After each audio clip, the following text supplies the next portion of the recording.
So page number 89 पे देखो, ही soon realized that he was not the topic of the conversation, but his horse was.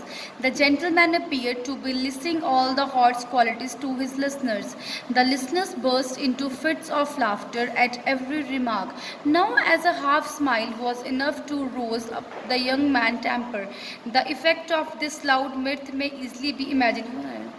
पहले तो underline करो difficult words. Myth myth क्या होता है? जोर जोर से हंसना। अब इस पैराग्राफ में क्या कह रहा है? वो कहता जो उस इंसान ने खुद रियलाइज़ किया, क्या रियलाइज़ किया? कहता मुझे लगा कि शायद मैं कन्वर्सेशन का टॉपिक हूँ, मेरे पे हंस रहे हैं, बट कहता मैं गलत था। कहता वो तो मेरे हॉर्स का मजाक उड़ा रहे हैं। तो कहता तो व्हाट हैपेंड, वो ज़ोर ज़ोर से हंस हंस के बर्स्ट फट गया। फिर जो उसका टेम्पर था, किसका टेम्पर बेटा? आर्टिगन का जो टेम्पर था, वो कहता वो लूज़ हो गया कि मतलब मेरे हॉर्स पे वो क्यों हंस रहे हैं। Still, D. Artigan waited to know more about this impertinent person who had made fun of him. Impertinent क्या होता है? Disrespectful, rude। कहता मैं बोला नहीं, बट मैं छिप छिप के देख रहा था, मैं वेट कर रहा था ये कौन सा ऐसा मूर्खता बंदा है, रूड बंदा है जो इतना ज़्यादा मजाक उड़ा रहा है मेरे घोड़े का। He fixed his proud eye upon the stranger। उसने अपने आईज एक स्ट्रेंजर के ऊपर ही रखी। And saw a man of about 40 to 45 years of age। कहता वो उसने 40 to 45 एज वाले बंदे पे रखी। विथ पियर्सिंग आइज, पियर्सिंग होता बहुत शार्प आइज के साथ दिखी। उसकी जो वेल शेप मुस्टैच बहुत ज़्यादा उसकी वेल शेप थी। Just then the gentleman made one of his most knowing and smart remark about the pony and his two listener laughed even louder than before. कहता I was shock to know about it, कि वो कितना ज़्यादा मजाक उड़ा रहे हैं मेरी पोनी का, मेरे घोड़े का। This time d'Artagnan was in no doubt. इस टाइम जो डी आर्टिगन था उसको कोई डाउट नहीं था उसके बारे में। ही वॉज रियली इंसल्टेड, वो बहुत ज़्यादा इंसल्ट फील कर रहा था। Angrily he advance with one hand on the hilt on his sword and the other resting on his hip. एक उसका हाथ कहाँ पे था? स्वॉर्ड के ऊपर, और एक कहाँ था? हिप के ऊपर थे।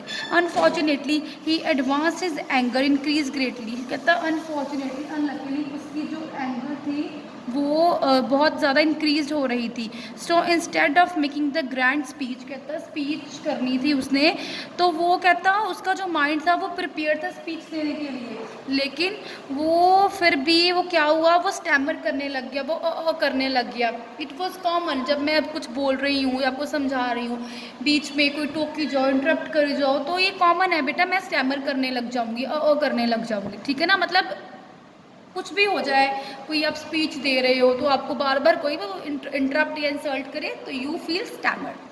आई say you sir who are hiding yourself behind the shutter. हाँ जी, मैं आपको बोल रहा हूँ जो शटर के पीछे लुके हुए हो। Yes you sir, tell me what you are laughing at, what we will laugh together. He said, किस पे हंस रहे हो भाई, मुझे भी बताओ, मैं भी हंसता हूँ फिर। The gentleman raised his eyes, ना स्लोली, उसने अपनी आइज स्लोली रेज की from the nag, nag means अपने हॉर्स से, इल हॉर्स से, and reply to d'Artagnan, I was not speaking to you sir, मैं तुमसे नहीं बात कर रहा, but I am speaking to you, but मैं तुमसे ही बात कर रहा हूँ। रिप्लाइड द यंग मैन ने रिप्लाई किया, annoyed by the mixture of politeness, उसके मिक्स थे वर्ड्स, एक पोलाइटनेस भी थी और स्कॉन, थोड़ा गुस्सा भी था। द मैन ने शोड किया। The stranger looked at him again smiling slightly, अजनबी बंदे ने, स्ट्रेंजर होता है अजनबी बंदे ने, उस चीज़ को उसने स्लाइटली स्माइल किया। And placed himself before the horse, उसने हॉर्स को रखने से पहले उसको स्माइल किया। This horse is or rather has been his youth and buttercup. कहता मुझे ऐसे लग रहा है कि जो उसका हॉर्स है, it is look like a buttercup. Buttercup एक ना येलो फ्लावर होते, खिड़े खिड़े flower. Resume the stranger completely ignoring d'Artagnan, जो स्ट्रेंजर था उसने इग्नोर करना शुरू कर दिया। किससे इग्नोर किया? डी आर्टिगन को। It is a colour very well known in botany, फिर वही बात, बटरकप बॉटनी क्या होता है? The study of the plants. तो बटरकप क्या है? Yellow flowers. कहता ये मुझे बॉटनी जैसे लग रहे हैं, जैसे कलर्स, जैसे येलो फ्लावर होते हैं वैसे तो घोड़े के रंग ब्राउन होते हैं, बट ये येलो है। I was really shocked but till the present time very rare among horses, ऐसे हॉर्सेज मैंने कभी भी ज़िंदगी में नहीं देखे। D'Artagnan however placed himself between the gentleman and the horse and said, कहता डी आर्टिगन ने अपने आप घोड़े को प्लेस्ड किया और वो बोला, there are people who laugh at the horse, कुछ लोग हैं जो मेरे घोड़े पे हंस रहे हैं। Dead would not dare to laugh at the master, कहता वो तो उनकी इतनी हिम्मत नहीं है कि उनके मास्टर के ऊपर वो हंसें, राइट।